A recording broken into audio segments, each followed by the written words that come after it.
Tales from the front desk. Dinner date with a guest. I was raised in the hospitality industry. My dad buys old hotels, motels and fixes them up, then sells them again. During the fix-up process he keeps them operating like normal hotels. As his oldest child, it was usually my responsibility to help keep things running. So I thought I'd share some of my favorite tales. This one takes place after I decided to stretch my wings and work for a hotel not owned by my family.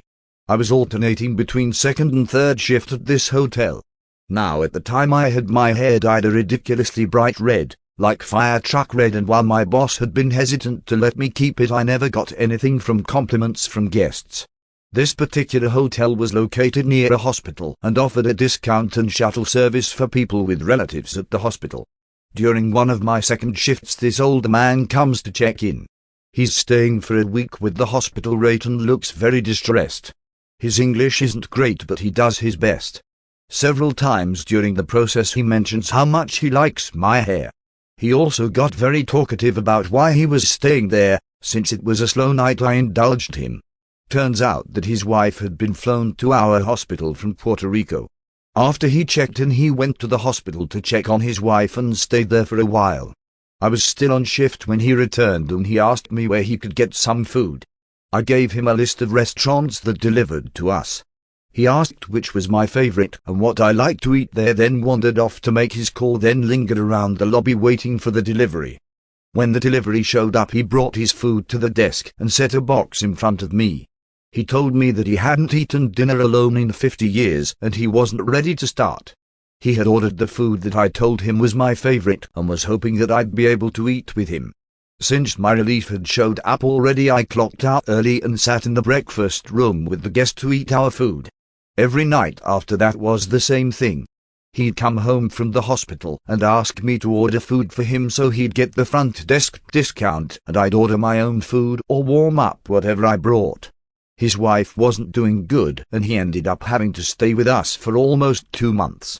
We had dinner together every night. I lived 2 blocks away and would come in on my days off.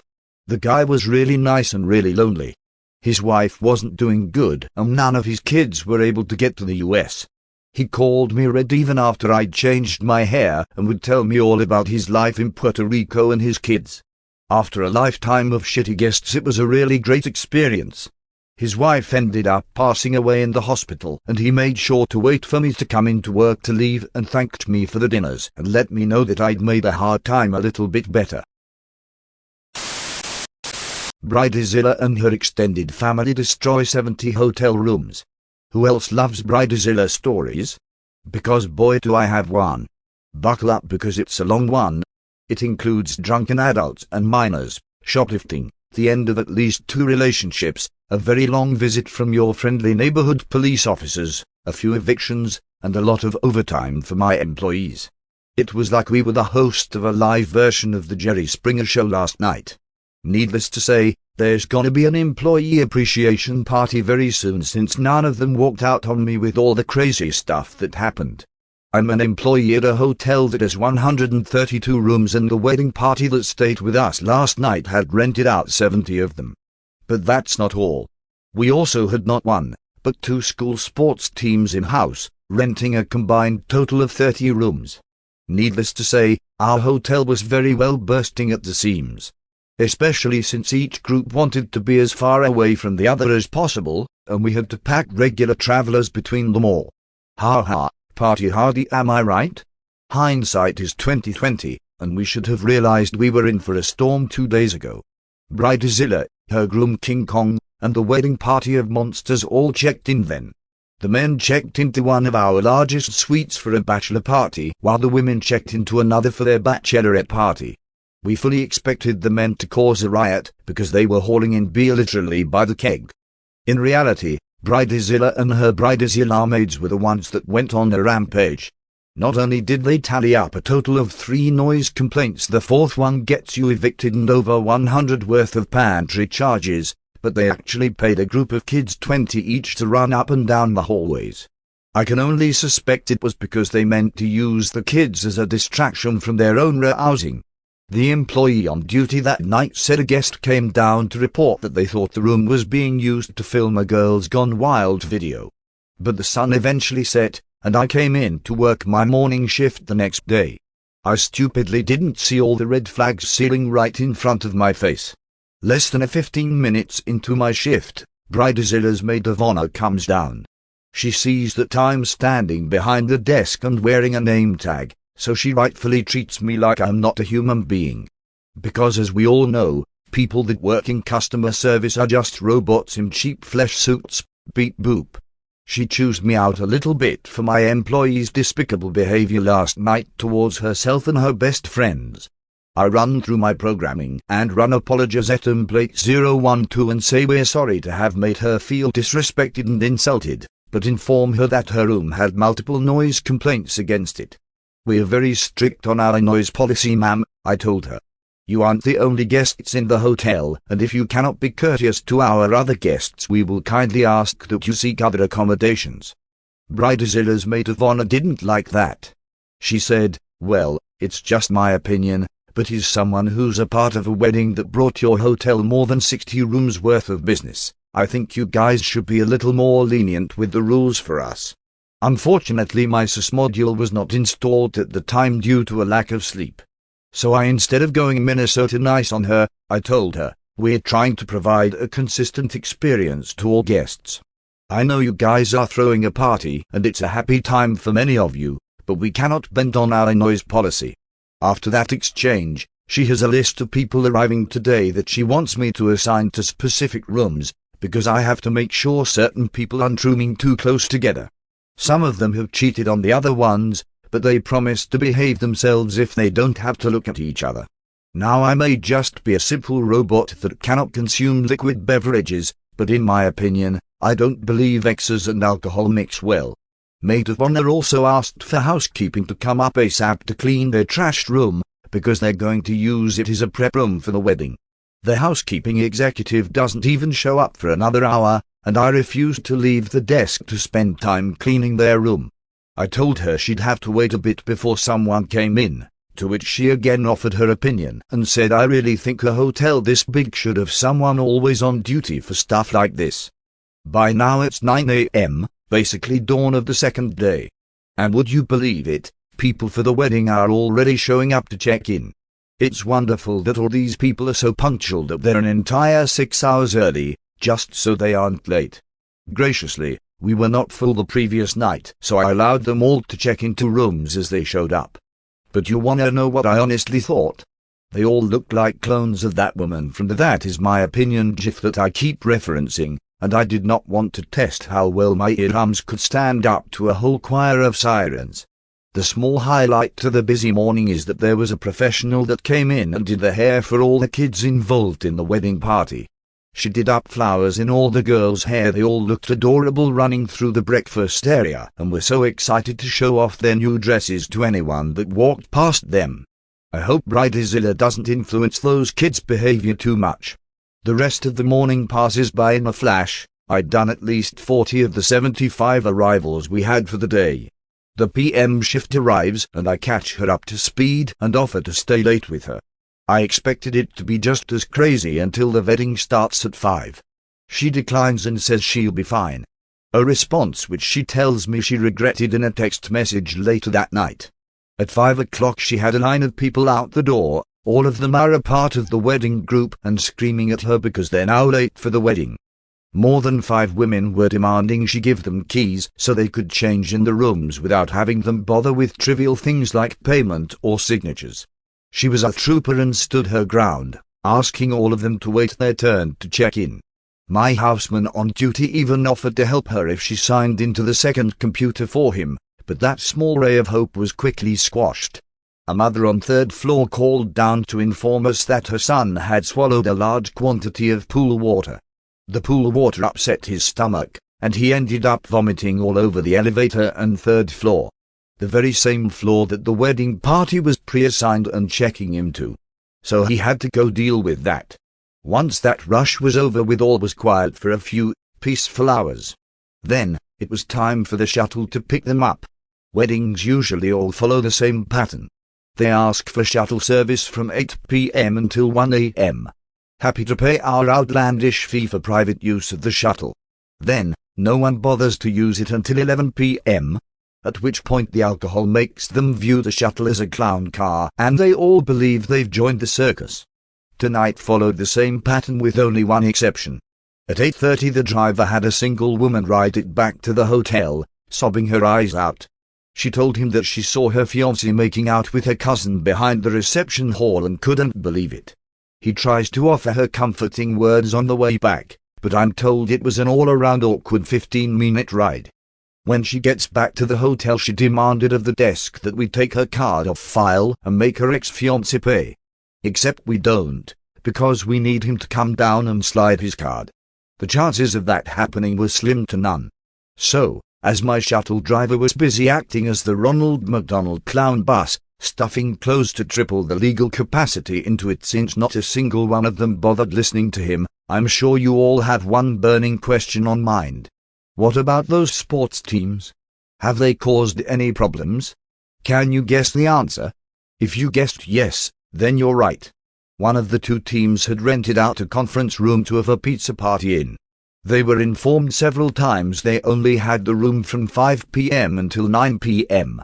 And, after the children stuffed themselves full of pizza, they ran off to use the swimming pool. And as I'm sure you're all aware, global law states that if you're at a hotel for your kid's sports event, you are legally allowed to get completely wasted. And I mean absolutely wasted.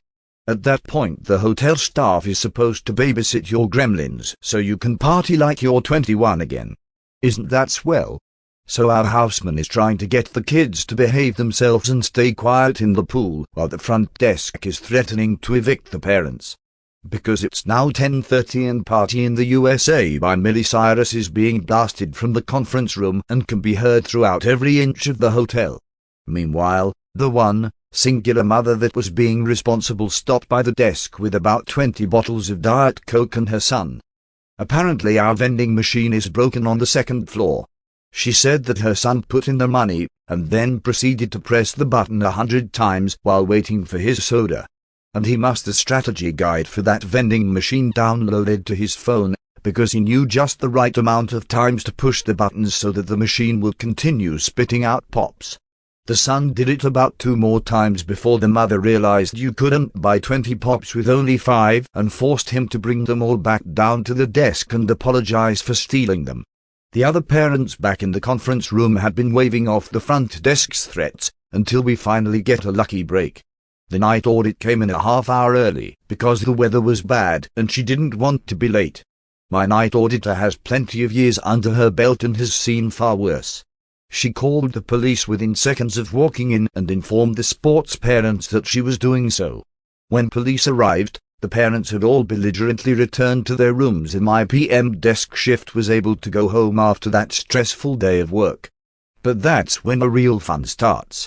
The officers got called away only a few minutes after arriving, but we know exactly where they went after that.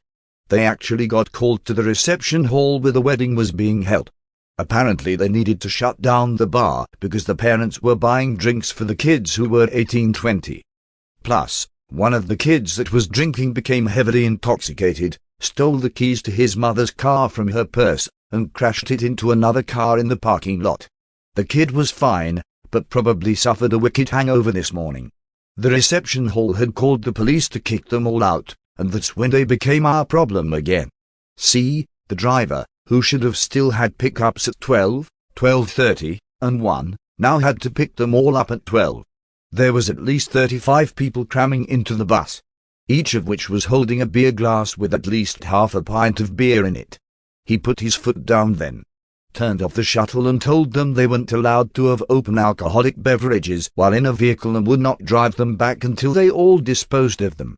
Needless to say, it didn't go over well.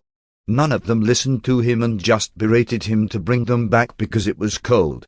One of the officers on site came over and told the driver that they'd be willing to escort him back and would overlook the many passengers and their open alcohol, just so they could get these people inside. So when the shuttle and the police entourage showed up at the hotel a half hour later, it was like unleashing Pandora's box upon the building. 4 officers even stayed around to help the night audit deal with all the drunk and disorderly, because there were a lot of complaints. The first thing that happened was that someone was complaining about a room on first floor. Someone was attempting to do an amateur remake of 50 Shades of Grey and were not being subtle about it. Then there was screaming and yelling and the breaking of lamps. Remember that cousin that broke up someone's relationship earlier? Well, she apparently had a fiancé of her own. And while she was doing the nasty with another man, her drunken fiancé walked in on them. It didn't end well, and we had to evict all 3 of them.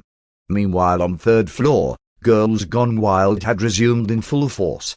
The night audit went up with one of the officers to tell the group that this was their final warning before they were evicted from the hotel as well. While she was doing so, a man in the room across the hall opened his door to yell at the night audit. His exact words were, "Why are you dragging me out of bed? Do something about this damn noise." Before the officer that I presumed the old man didn't see could say anything, the night audit spun on him and said, "You got out of your bed of your own volition, sir. We're dealing with the situation. It's all the same song and dance for the next few hours. People called to complain, the audit and officers deal with it, and eventually everyone slips into sleep. Please red slips into sleepers became blackout drunk and passed out. Apparently the officers were having a slow night, and 2 of them stayed until the night audit was done since she didn't feel safe on her own. My houseman stayed until 3 a.m. to help the night audit with moral support and cleaning the hallways, because they were trashed with a capital T. We don't know what 310 was doing in their room at 4 in the morning, but 210 swears all the way to Sunday that they were practicing an Irish gig. And falling. There was a lot of falling. But the crazy thing is, when the audit got up to the room, the entire floor was silent.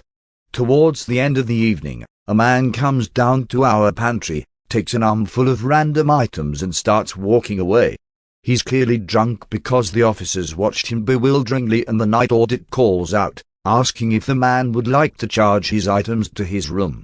Said man must have actually been 3 deer in a trench coat, because he sprinted off the second she asked. An officer caught him, but he was so drunk that our night audit took pity and said that we wouldn't press charges and asked to just escort him back to the room. And now today, I come in at 7 a.m. and am caught up to speed. I'll tell you, seeing a cop standing around at the front desk does not do my heart any good. If I have to come in and see a cop, I fully expect them to be there because some got murdered. The morning was quiet, too quiet. And then, I hear it. The drunken heavy stomps down the staircase, the screaming agony of a stomach demanding food above alcohol, and bridezilla descends into the lobby with a hunger that can only be satiated by screaming at them. So I take it, listening to her scream, and demand that everyone in her party be refunded. All 70 rooms. She can't believe that we had the audacity to call the cops on her friends and family. It's a wedding. She shouts over and over. We're supposed to have fun, not be treated like a bunch of dogs. I really didn't want to deal with her crap, so I told her, "Ma'am, you must keep it down, or else I will have to call the cops back. Our employees were verbally threatened by some of your guests last night and did not feel safe." I wanted to say that if they didn't want to be treated like dogs, they shouldn't act like dogs then. But I felt that may be a little too unprofessional and couldn't override my own programming. So the wedding party began to check out. But not before they trashed breakfast. There was food dropped, coffee spilled, and my 2 breakfast attendants swear it was done on purpose. When they were cleaning up some spilled coffee, a bridesmaid knocked over another cup of coffee, and they all snickered at them. What is this? Mean girls too. And that is my tale of bridezilla. I've already gotten 2 emails from our guest relations department saying that there have been complaints opened up against us about employee behavior last night. But they're both from members of the wedding party, so all I have to do is submit a copy of the police report and I think we'll be good. I pray that all of you will never have to deal with bridezillas of your own. And if you do, Godspeed and good luck. And if you do, Godspeed and good luck. And if you do, Godspeed.